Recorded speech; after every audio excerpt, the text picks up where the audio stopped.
Assalamualaikum warahmatullahi wabarakatuh. Waalaikumsalam. Alhamdulillah wassalatu wassalamu ala rasulillah wa ala alihi wa sahbihi wa man wala, amma ba'd. Ayyuhal ikhwah wal akhwat, a'azzani wa a'azzakumullah.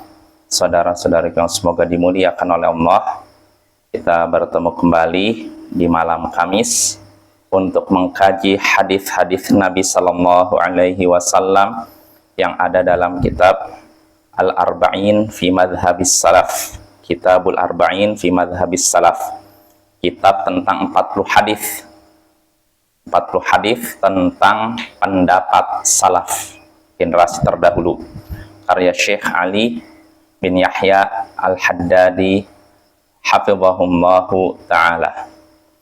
Ya, pada pertemuan sebelumnya kita sudah masuk hadis yang ke-6. Ya, kalau hadis yang kelima, hadis Mu'adz bin Jabal yang diutus Nabi ke Yaman. Ya, itu faedahnya sangat banyak. Intinya dari hadis yang disebutkan itu, poin inti yang ingin disampaikan oleh penulis ketika menyampaikan hadis ini, yakni wajib bagi orang yang berdakwah di jalan Allah memulai dakwahnya dengan masalah tauhid, masalah akidah, pondasi dasar umat, pondasi dasar Islam. Jadi wajib memulai dakwah dengan tauhid, baru setelahnya sholat, lalu zakat, dan seterusnya. Jadi memulai dakwahnya dengan yang paling penting, paling pokok, paling dasar. Nah, itu maksud yang ingin disampaikan oleh Syekh dengan menyebutkan hadis Ibnu Abbas, hadis Nabi SAW mengutus Mu'adz ke Yaman. Nah, sekarang kita masuk saja hadis yang baru. Syekh menyebutkan sini judulnya As-sadis wujubut tahdhiri minasyirki wa wasailih. Wajibnya memperingatkan dari syirik dan sarana yang mengantarkan padanya. Wajibnya memperingatkan dari syirik dan segala yang mengantarkan padanya. Nah, ini judul babnya. Wajibnya memperingatkan, maksudnya memperingatkan umat dari syirik, menyekutukan Allah, dan segala sarana yang mengantarkan pada syirik. Sarana di sini bisa berupa perkataan maupun perbuatan. Setiap perkataan maupun perbuatan, termasuk keyakinan juga ya, yang bisa mengantarkan syirik pada syirik, kita harus memperingatkan umat dari itu. Artinya kita harus ingatkan umat untuk menjauhi itu. Segala sarana, segala perkataan perbuatan yang mengantarkan pada syirik, ya. Walaupun asalnya bukan syirik. Kalau memperingatkan dari syirik jelas. Kita tahu suatu perbuatan syirik, kita ingatkan umat jauhi syirik model gini, jelas. Nah, yang jadi masalah bukan itu saja. Yang wajib diperingatkan bukan cuma masalah syirik, tapi juga sarana yang mengantarkan pada syirik. Dan itulah yang dipraktekkan Nabi kita dalam banyak hadis. Ya, itu tentang memperingatkan umat dari syirik dan sarana yang mengantarkan pada syirik. Apa hadis yang menyinggung tentang ini? Syekh menyebutkan sini, Syekh Ali hafizahullah, an Jabir bin Abdullah qal sami'tu Rasulullah sallallahu alaihi wasallam yaqul man laqiyallaha la yusyriku bihi syai'an dakhalal jannah wa man laqiyahu yusyriku bihi dakhalan nar, rawahu Muslim. Dari Jabir bin Abdullah, semoga Allah meridhoinya, ia berkata, aku mendengar Rasulullah sallallahu alaihi wasallam bersabda, siapa yang bertemu dengan Allah dalam keadaan tidak menyekutukannya sedikit pun, maka ia akan masuk surga. Dan siapa yang bertemu dengan Allah dalam keadaan menyekutukannya, maka ia masuk neraka. Nah, ini hadisnya dari sahabat Jabir bin Abdullah. Ia mendengar Rasulullah SAW bersabda. Langsung dia dengar, bukan dari perantara sahabat Nabi yang lain. Karena kalau misalkan Jabir berkata, Qala Rasulullah bersabda. Ini ada kemungkinan dia dengar dari Rasulullah atau lewat sahabat Nabi yang lain. Tapi kalau ini nggak ada keraguan, dia langsung menyatakan aku mendengar Rasulullah. Artinya dia dengar langsung hadis ini dari Rasulullah dan tidak mungkin dusta. Sahabat Nabi tidak mungkin dusta. Jadi tidak mungkin dia berkata aku mendengar Rasulullah SAW bersabda demikian padahal nggak dengar. Dia dengarnya dari sahabat Nabi yang lain. Nggak mungkin seperti itu. Jelas Bapak ya. Tapi kalau misalkan Jabir menyatakan Rasulullah bersabda, ini ada kemungkinan dia dengar langsung Rasulullah mengucapkan demikian, atau dia dengar dari sahabat Nabi yang lain. Nah, tapi dalam hadis ini Jabir langsung menyatakan aku mendengar Rasulullah SAW bersabda. Artinya dia dengar langsung, tidak lewat perantara. Apa yang dia dengar dari Rasulullah SAW? Beliau bersabda, siapa yang bertemu dengan Allah dalam keadaan tidak menyekutukannya sedikit pun, maka dia masuk surga. Siapa yang bertemu dengan Allah? Maksudnya apa ini? Meninggal, lalu bertemu dengan Allah di akhirat nanti. Siapa yang meninggal, lalu bertemu dengan Allah di akhirat nanti, dalam keadaan tidak menyekutukannya sedikit pun, tidak berbuat syirik sama sekali, balasannya dia akan masuk surga. Nah ini, kalau ada orang yang bertemu dengan Allah dalam keadaan tidak berbuat syirik sedikit pun, balasannya masuk surga.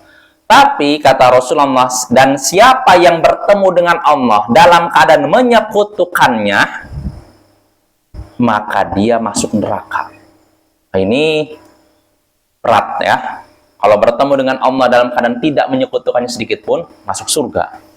Tapi kalau bertemu dengan Allah dalam keadaan menyekutukannya, masuk neraka. Nah, ini menunjukkan syirik ini termasuk dosa yang sangat besar. Karena kalau ada orang yang bertemu dengan Allah mati dalam keadaan berbuat syirik, maka dia masuk neraka. Dan dari hadisnya juga kita bisa mengambil faidah besarnya keutamaan tauhid, mengesahkan Allah. Karena orang yang bertemu dengan Allah meninggal dalam keadaan tidak berbuat syirik, tidak menyekutukan Allah sedikit pun, balasannya masuk surga. Dan ini perkara yang mudah tidak? Mudah tidak? Tidak mudah, ya butuh usaha. Nggak gampang Bapak ya. Kadang ya contohnya kita merasa saya udah mengesahkan Allah dengan sempurna. Kadang kita diuji misalkan dengan kesulitan ekonomi. Yang terpikirkan di sebagian kita, nanti saya makan apa ya esok hari? Nah itu tandanya tauhid kita lemah ya. Atau sebagian orang bergantung pada benda tertentu. Kalau pengen tokonya laris, dia harus menyediakan raja atau foto ulama tertentu. Katanya kalau dipasang foto ini nanti akan laris. Nah, ini berarti menunjukkan tauhidnya. Lihat tuh, bermasalah kan? Nah, artinya nggak gampang, apalagi di zaman sekarang. Yang namanya syirik itu merajalela ya. Jadi kita harus waspada, jangan merasa saya udah hebat, tauhid saya sempurna. Enggak. Kita harus terus belajar ya, supaya kita tidak terjatuh ke dalam syirik tanpa kita sadari. Ya, ini Bapak ya penting ya, masalah jimat juga banyak di antara saudara-saudara kita yang masih memakai jimat. Mungkin dianggapnya biasa, ya ini kan cuma perantara. Dianggapnya perantara, apa masalahnya? Ya, kalau ini ada di zaman Rasulullah, berani nggak kira-kira orang yang ngomong gitu di hadapan Rasul? Rasul ngeliat gitu, kenapa mau pakai ini? Ya ini kan perantara Rasulullah. Berani nggak? Enggak kan? Rasulullah pernah menyaksikan sahabatnya menggunakan gelang dari kuningan kan? Ditanya, apa ini? Kenapa kamu pakai ini? Minal wahina, untuk mengobati kelemahan saya. Jadi dia memakai gelang tujuannya untuk mengobati kelemahan dia.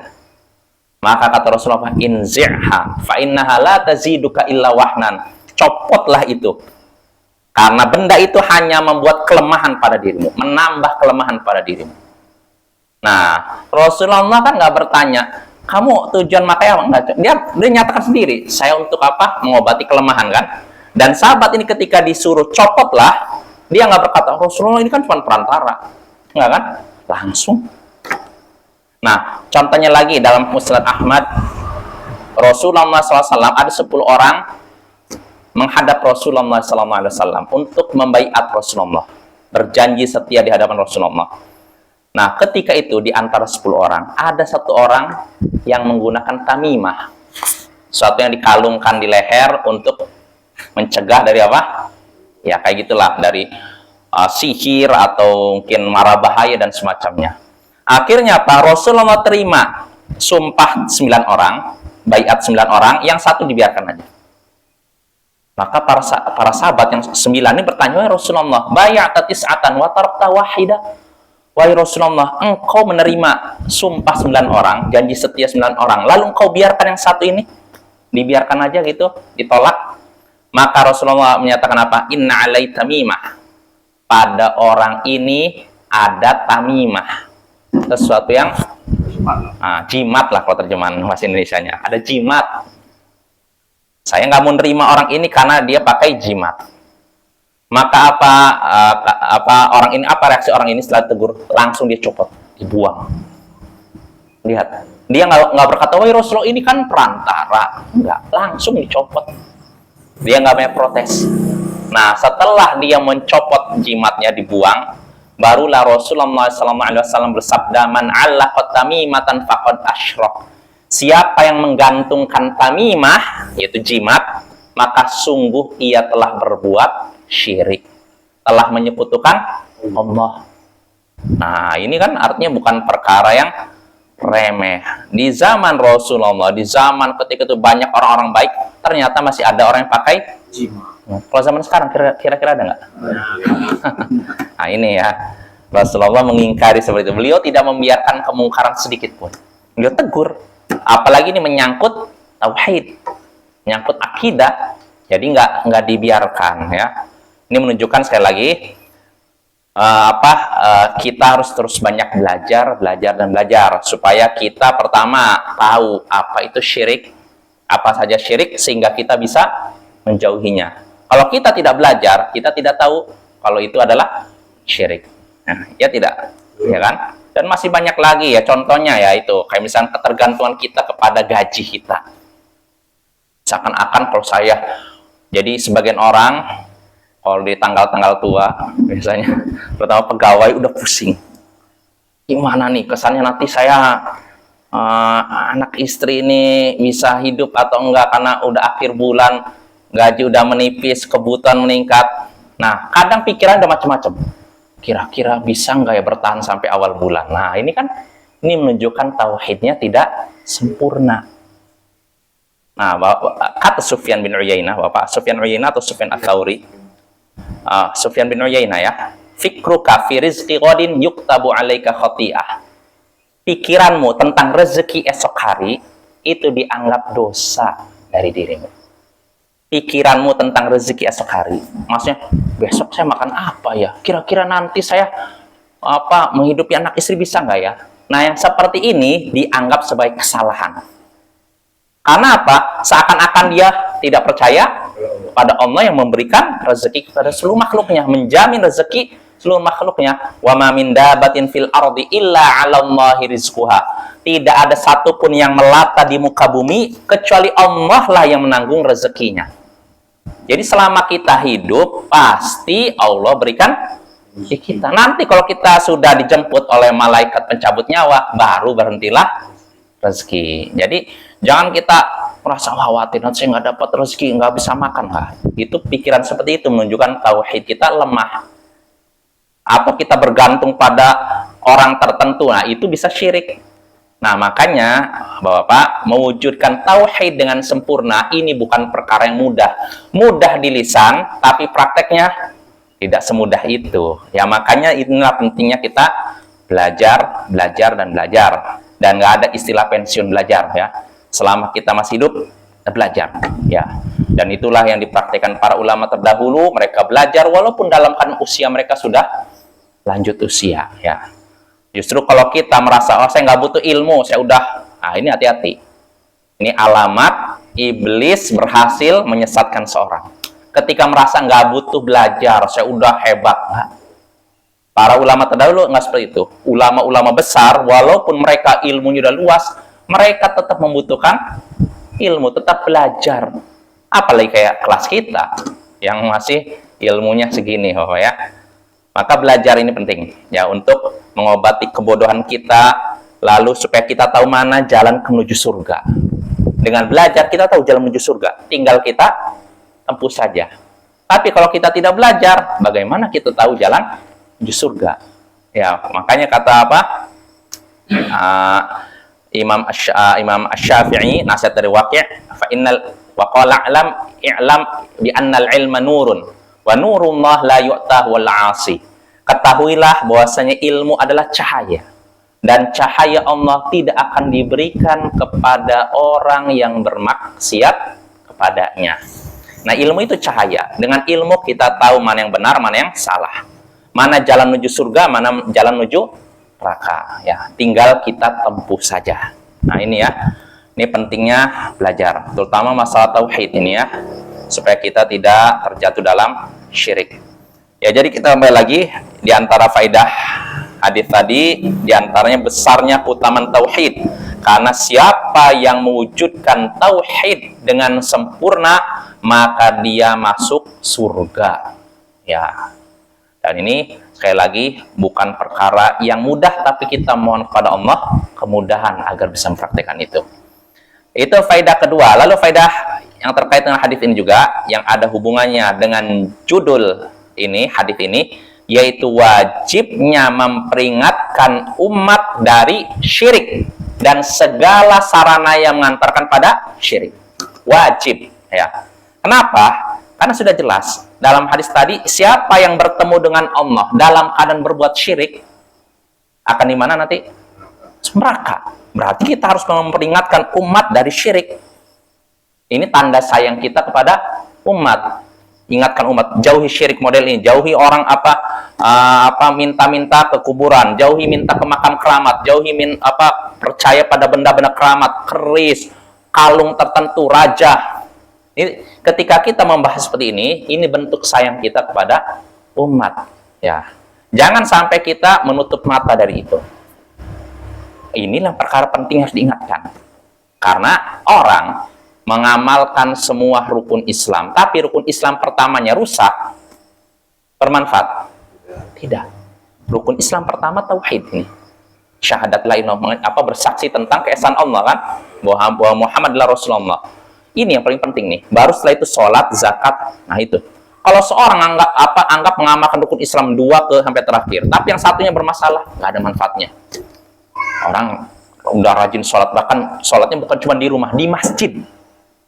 Tapi sekali lagi, bahkan zakatnya udah lancar, puasanya apalagi, hajinya udah berkali-kali setiap tahun. Tapi dia terjatuh dalam syirik, nggak ada manfaatnya semua itu, lenyap seluruh amalannya. Maka inilah pentingnya belajar masalah tauhid ya. Maka penting juga di sini sesuai dengan judul bab, wajibnya memperingatkan dari apa? Syirik dan segala yang mengantarkan pada syirik. Nah, ini penting Bapak ya, segala yang mengantarkan pada syirik. Apa saja sarana yang mengantarkan pada syirik? Sangat banyak. Perkataan maupun perbuatan. Kalau perkataan ya contohnya, ini contohnya yang terjadi pada masyarakat kita sepertinya apa? Ya seperti misalkan, kalau gara-gara kamu sih hujan jadi turun. Gara-gara kamu sih hujan jadi turun. Sekilas ini remeh, tapi ini menyinggung masalah apa? Tauhid. Jadi seakan-akan hujan turun karena orang ini. Apakah bisa kita menyatakan demikian? Tidak. Nggak bisa. Walaupun bercanda, nggak boleh. Itu menyinggung masalah tauhid. Hati-hati. Yang menurunkan hujan itu siapa? Allah. Bukan karena orang tertentu turun hujan. Boleh. Jadi Bapak, ini perlu kita ketahui. Makanya termasuk perkara yang perlu disinggung juga, seperti akan sebagian orang, karena Rasulullah lah Allah ciptakan langit, bumi, bulan. Nah, ini juga perlu diingatkan. Allah menciptakan manusia, jin dan manusia tujuan untuk apa? Beribadah kepada Allah. Dan Allah menciptakan segala yang ada di bumi untuk membantu manusia. Ini. Jadi kita harus hati-hati dalam mengucapkan kalimat-kalimat tertentu. Karena bisa jadi kalimat tertentu menurut kita biasa, ternyata itu adalah syirik. Nah, seperti tadi, misalnya gara-gara kamu sih turun hujan. Apa hubungannya datangnya seorang dengan turun hujan? Atau seperti ucapan ini seperti ucapan di sebagian masyarakat, misalkan membahas tentang hewan tertentu bisa bikin begini, nabrak kucing katanya bisa bikin sial. Ini hati-hati nih, dari mana ini dalilnya seperti itu? Nggak ada dalam Islam. Jadi Bapak, kalau kita nabrak kucing jangan ada keyakinan nanti saya sial akan celaka, enggak. Dimandikan waktu. Ya itulah itu. Kalau maksudnya kita ingin berbuat baik, misalnya nabrak kucing lalu kita menguburkan, ya itu bagus lah. Tapi jangan ada keyakinan kalau tidak menguburkan nanti akan celaka sial. Ini bahaya ini. Ini ada hubungannya dengan masalah akidah dan tauhid. Bisa merusak akidah dan tauhid, Bapak ya. Jadi sarana mengantarkan pada syirik itu banyak. Ya inilah yang perlu kita bahas, perlu kita pelajari ya. Nah, itu tentang hadis ke-6. Nah, sekarang kita masuk pembahasan berikutnya yang disebutkan Syekh As-Sabi' Manahijud Da'wah Tauqifiyah. Manhaj dalam dakwah itu tauqifiyah, terbatas pada dalil. Manhaj dalam dakwah, manhaj itu metode cara dalam dakwah itu berdasarkan hanya terbatas pada dalil. Artinya harus mengikuti wahyu dalil. Tidak bisa kita karang ya. Cara dakwah, metode dakwah, bukan sarana dakwah. Kalau sarana itu artinya apa ya? Sarana ya, misalnya gini Bapak. Ya, sarana alat lah guys. Ya, contohnya di zaman Rasulullah tidak ada ini kan? Di zaman ini ada, boleh nggak kita pakai? Ya boleh lah, ini kan alat, sarana, nggak masalah. Di zaman Rasulullah misalkan tidak ada sekolah, adanya di masjid kan, belajar kan. Di zaman sekarang di sekolah, boleh tidak? Boleh, itu kan sarana ya. Adapun cara ini harus mengikuti Rasulullah, nggak bisa kita ngarang-ngarang sendiri ya. Harus mengikuti Rasulullah. Seperti apa dakwanya Rasulullah, apa yang disampaikan. Jadi jangan sampai kita berdakwah dengan cara yang kita karang sendiri, mencampur adukan antara yang haram dengan yang halal misalkan, dengan alasan ini untuk kemaslahatan dakwah. Enggak seperti itu. Kemaslahatan dakwah itu bukan dengan cara mencampurkan yang halal dengan yang haram. Ya contohnya ada sebagian orang dakwah dengan cara menipu istilahnya membuat cerita-cerita bohong. Boleh nggak? Ya. Alasannya ini kan supaya orang tobat. Saya cerita, saya menyaksikan begini-begini, cerita yang menyeramkan. Misalkan di depannya orang yang mabuk, suka minum-minuman keras. Misalkan sebagian orang, saya pernah menyaksikan ada orang pemabuk, tiba-tiba dia meninggal, lalu saya gali kuburnya, ternyata di situ sudah ada api katanya, membakar jasad orang yang mabuk ini. Dia cerita gitu padahal dia sendiri nggak nyaksikan. Tujuannya supaya orang yang di depan takut. Boleh seperti itu? Nggak boleh. Ya, nggak boleh berbohong dengan alasan kemaslahatan dakwah. Nggak boleh.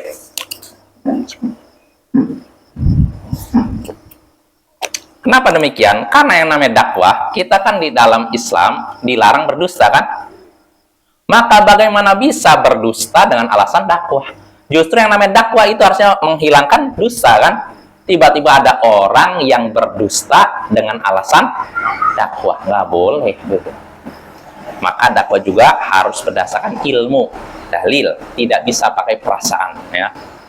Tidak bisa pakai perasaan atau percobaan. Dicoba-coba, coba pakai cara gini ibadahnya enak nggak? Kalau enak di hati, nggak bisa seperti itu. Ya, jadi harus berdasarkan saya mau ibadah nih. Ada tidak contohnya dari Nabi? Kalau ada, kerjakan. Kalau tidak ada, nggak usah kerjakan. Saya mau mengadakan ritual tertentu. Ada tidak contoh dari Nabi? Kalau ada, kerjakan. Kalau tidak ada, tinggalkan.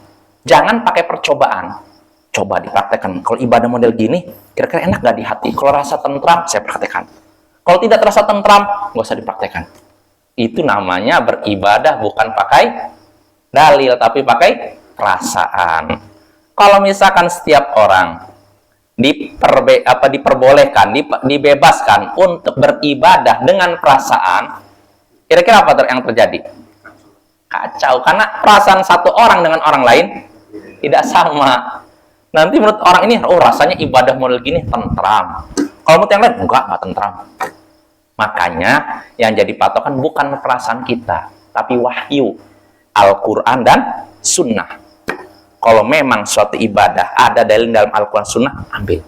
Walaupun semua orang meninggalkannya, praktekkan. Tapi kalau suatu ibadah tidak ada dalam Al-Quran Sunnah, tinggalkan. Walaupun semua orang mengerjakannya.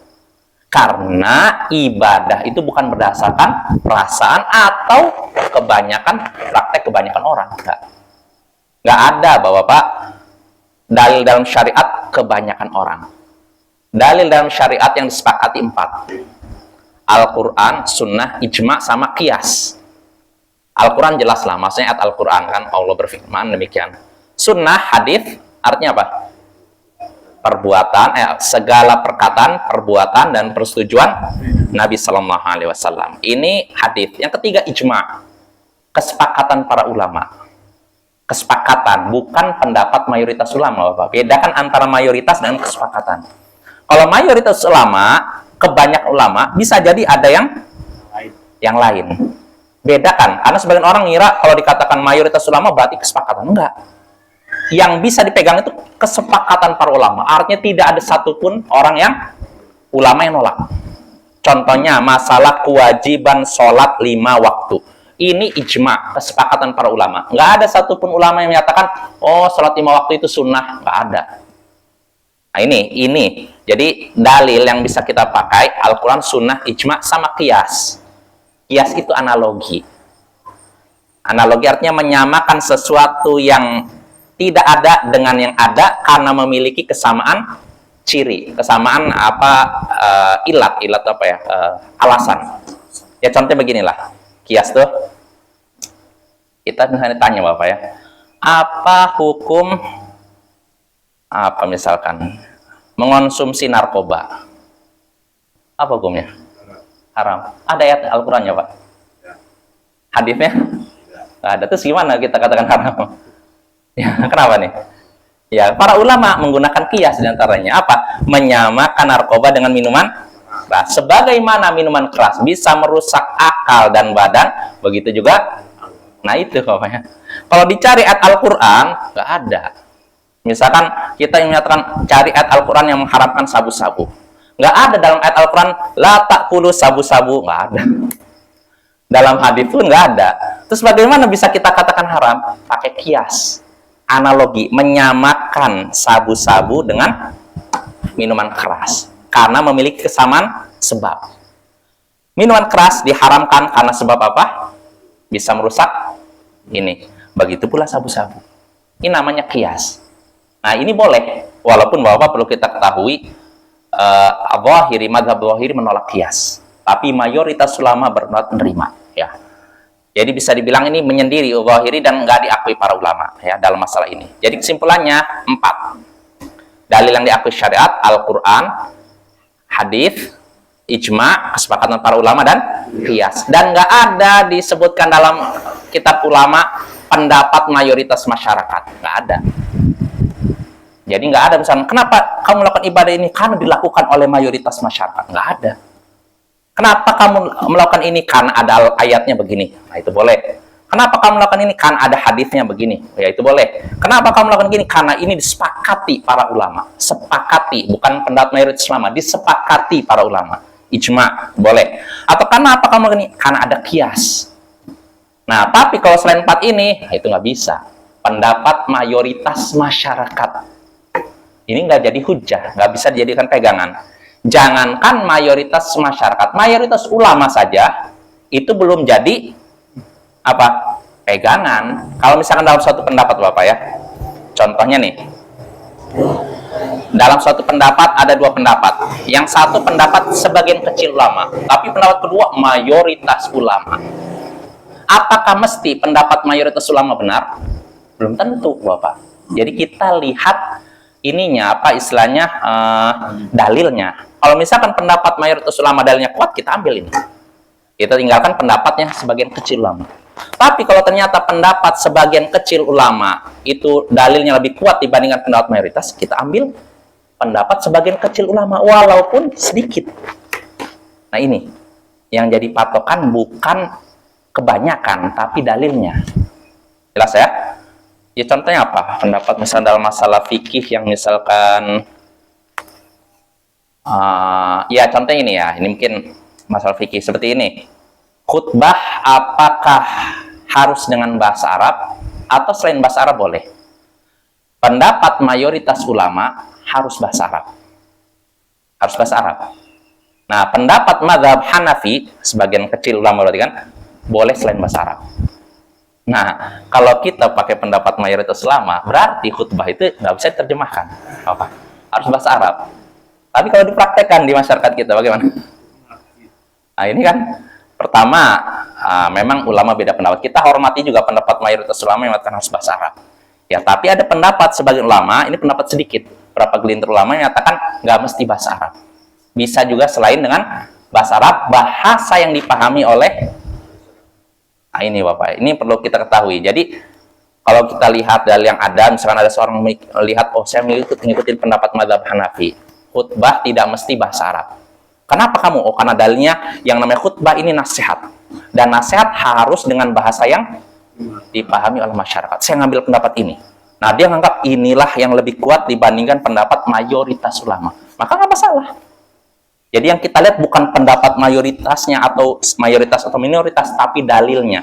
Kalau dalilnya lebih kuat, ambil. Walaupun minoritas, bukan mayoritas. Jelas Bapak ya?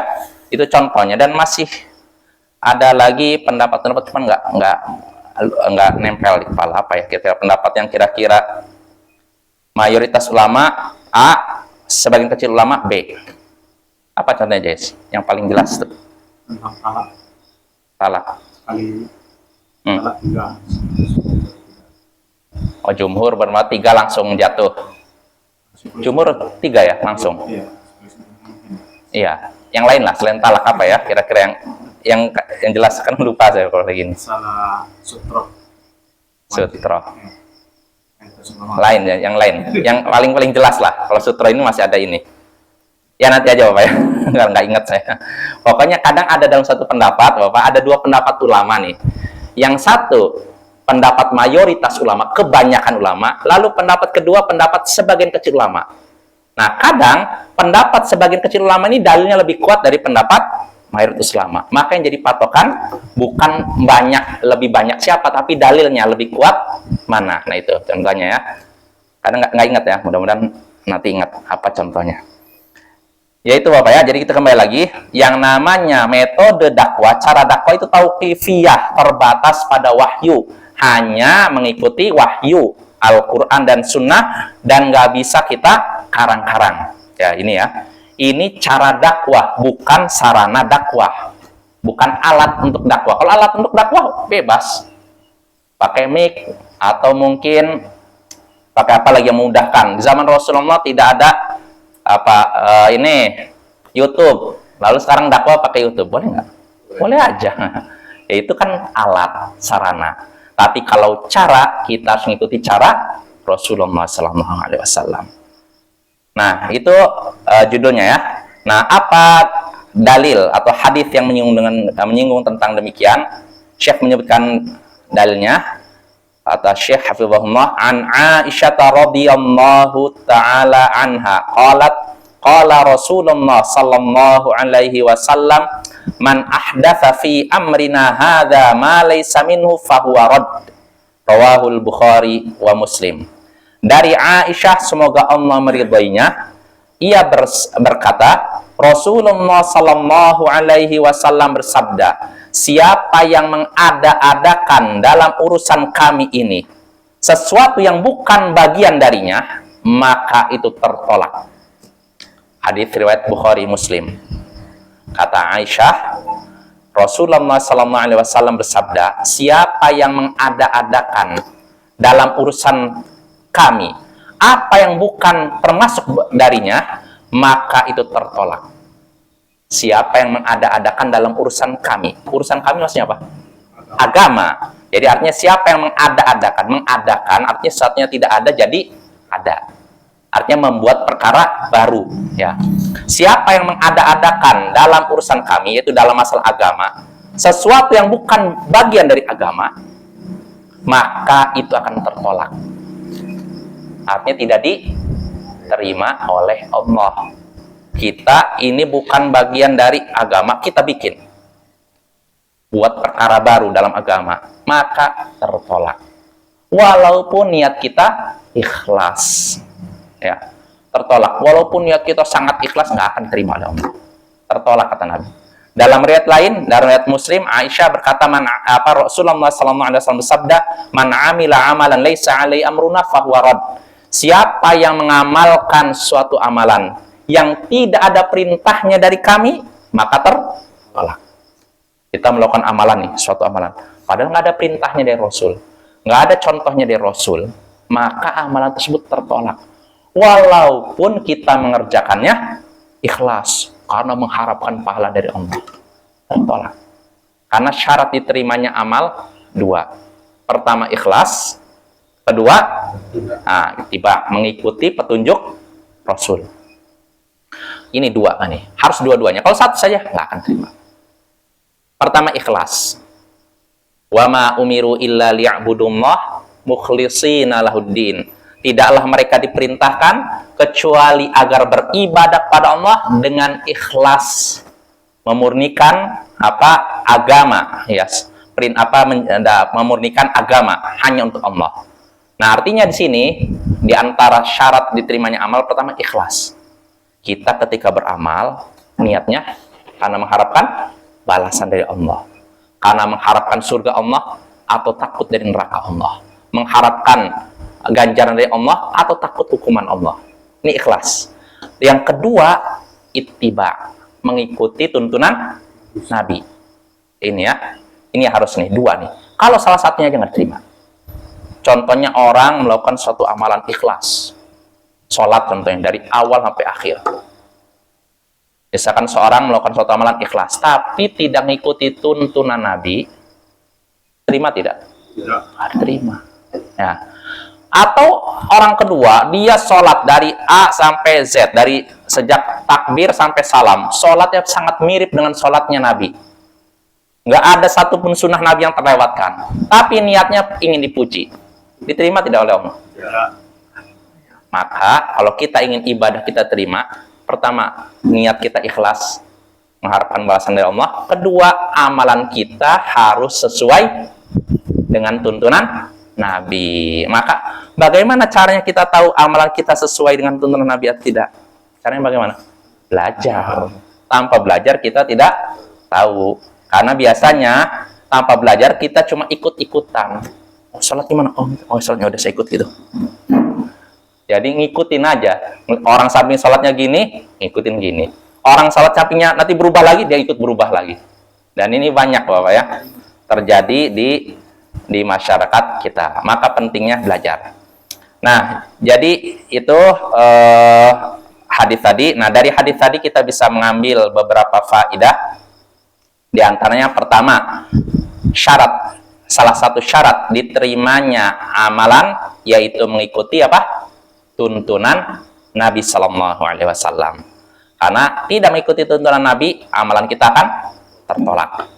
Itu faedah pertama. Lalu faedah kedua yang bisa kita petik dari hadis tadi juga sesuai dengan judul bab, metode dakwah, cara dakwah yang diterima oleh Allah adalah cara dakwah yang sesuai dengan tuntunan Nabi. Artinya cara dakwahnya sama seperti cara dakwahnya Nabi. Nggak bisa dikarang-karang, nggak bisa dibuat-buat. Jadi nggak bisa kita dakwah berdasarkan kenapa kamu model dakwahnya gini? Karena saya tadi malam mimpi begitu, nggak bisa. Karena ada orang modelnya dia zikir dengan gaya tertentu. Ketika tanya, kamu kok dapat zikir model gini? Dari mana? Tadi malam saya mimpi tuh. Dalam mimpi katanya ada orang pakai pakaian putih-putih ngasih nasihat. Kamu ingin ini zikir dicintai oleh Allah? Zikirlah model begini, bacanya begini, gayanya begini. Dipraktekkan. Nah, ini nggak bisa jadi sandaran. Mimpi tidak bisa dijadikan sandaran, Bapak ya. Nggak bisa ya. Karena sekali lagi dalil yang diakui dalam syariat 4. Al-Quran, Sunnah, Ijma', kesepakatan para ulama, dan Qiyas. Dan nggak ada satupun ulama menyatakan mimpi. Nggak ada. Mimpi itu tidak bisa menjadikan sesuatu yang haram jadi halal, halal jadi haram. Bahkan, Bapak, Imam An-Nawawi pernah membahas, kalau nggak salah dalam Al-Majmu' Syarah Al-Muhadzab, kalau misalkan gini Bapak, misalkan sebentar lagi kita kan mau Ramadan nih, kan? Kalau untuk masuk Ramadan kita harus melihat apa? Hilal kan? Misalkan, anggap nih, kita besok mau Ramadan, kita kan harus perhatikan hilal kan? Lihat ada. Kalau ada hilal, berarti besok puasa. Kalau hilal nggak nampak, berarti hari berikutnya kan? Misalkan anggap di si Beirut Selatan ini, dari Muara Melepet inilah, nggak ada yang lihat hilal. Lalu kita semua tidur. Nah, pas lagi tidur, ada salah seorang dari kita mimpi. Dalam mimpinya ada orang ngasih tahu, tadi tuh udah ada hilal, tapi kalian tidak semua melihat. Dia pun bangun, wah, ada hilal. Bisa dipakai sandaran mimpinya? Nggak bisa. Nggak jadi patokan Bapak ya. Mimpi tidak bisa dijadikan dasar hukum ini. Terus bagaimana kalau ini apa? Kalau dalam satu mimpi misalkan saya menyaksikan Nabi lalu beliau memberikan misalkan gini, kamu sholat duha ya, kamu sholat 5 waktu ya, bisa dijadikan sandaran. Itu kabar gembira karena Nabi, kalau memang Nabi menyuruh sholat duha ada dalilnya nggak? Ya. Ada, nggak masalah. Nabi nyuruh kita misalkan sholawatan, mengucapkan salawat, boleh tidak? Boleh, karena ada dalilnya kan. Tapi kalau misalkan anggap ada orang ngaku ketemu Nabi lalu ngajarkan zikir yang nggak pernah dicontohkan Nabi, bisa kita terima? Nggak bisa. Mimpi tidak bisa menghalalkan dan mengharamkan dan tidak bisa dijadikan sandaran hukum atau sandaran dalam beribadah. Mimpi hanya sekedar kabar gembira saja. Kata Imam Asy-Syatibi, mimpi tidak bisa dijadikan sandaran dalam masalah hukum, hanya berfungsi sebagai kabar gembira saja. Kalau misalkan kita memimpi ketemu Nabi, mimpi ketemu orang soleh, ketemu wali, itu sekedar kabar gembira saja. Itu menunjukkan mungkin itu tanda bahwa Allah inginkan kebaikan untuk kita. Adapun mimpi dijadikan sandaran melakukan ibadah tertentu, zikir tertentu, ritual tertentu, ini tidak bisa. Ya, jelas Bapak ya. Yang ini selesai. Insya Allah pada pertemuan berikutnya kita masuk hadis baru, yaitu hadis ke-8, hadis dari Muawiyah bin Abi Sufyan. Wassallallahu ala nabiyyina Muhammadin wa ala alihi wa sahbihi ajma'in. Wa akhiru da'wana anil hamdulillahi rabbil alamin. Assalamualaikum warahmatullahi wabarakatuh.